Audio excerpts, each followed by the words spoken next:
Huge, unmarked structures are quietly rising in local communities.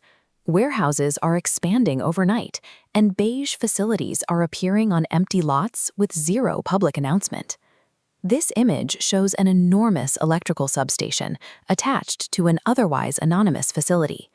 Structures like this mask themselves as data centers while consuming staggering amounts of public power and local water supplies. The hardware extends directly onto our streets.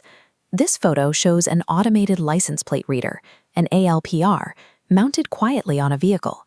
Devices like these are being deployed on street corners and private fleets without ever appearing on a public inventory. Historically, you would rely on local reporters to expose who owns these cameras and facilities. But this photo from a Press Freedom Award ceremony highlights a vulnerability. Newsrooms are facing severe institutional pressure, and the local reporting that maps these developments has been largely hollowed out.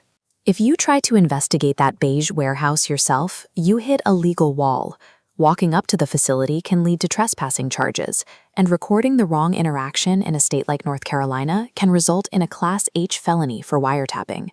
Institutions have built systems to capture total visibility into our daily lives, while we are left with almost no safe way to map the very structures reshaping our own backyards.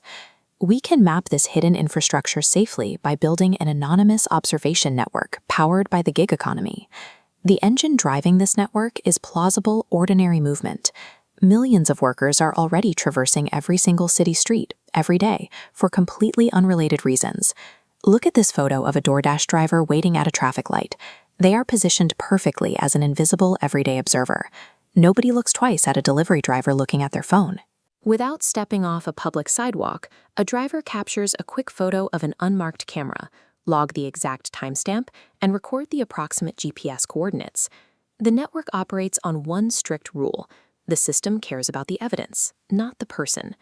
Once a photo is submitted, the human identity attached to it is permanently deleted. By relying on everyday delivery routes and total anonymity, we remove the need for confrontation. Accountability scales infinitely because nobody has to act like an activist. A human driver provides 10 seconds of reality. The automated network handles all the tedious investigation. The epistemic ladder converts data into verified facts. Step 1. Observation. A street anomaly is logged. Step 2. Identification. Algorithms resolve the object to a parcel or manufacturer. Step 3. Documentation. AI cross-references coordinates with zoning, procurement, and council minutes. Verifying a single structure requires correlating thousands of disparate public footprints in a matter of seconds. The final step separates inference from fact. The network outputs a cold, verified receipt of the object's public parameters. It explicitly refuses to claim anything it cannot mathematically prove. This automated machinery strips out emotion and conspiracy theories. It turns a 10-second photograph from a gig worker into an undeniable audit of institutional power. When you rely strictly on verified receipts, the politics of holding power accountable change. Cold data builds ideologically neutral coalitions. Environmentalists worried about water, privacy advocates tracking cameras, and fiscal conservatives monitoring subsidies all rally around the exact same public infrastructure map. This aerial photograph of the Pentagon demonstrates how massive power structures typically operate: heavily entrenched, totally opaque, and highly immune to individual complaints. A decentralized observation network reverses that dynamic. With open protocols and no central leader, the mapping infrastructure cannot be bought, subpoenaed, or quietly shut down. Thousands of independent citizens are turning their everyday routes into a massive sensor array, lighting up blind spots piece by piece.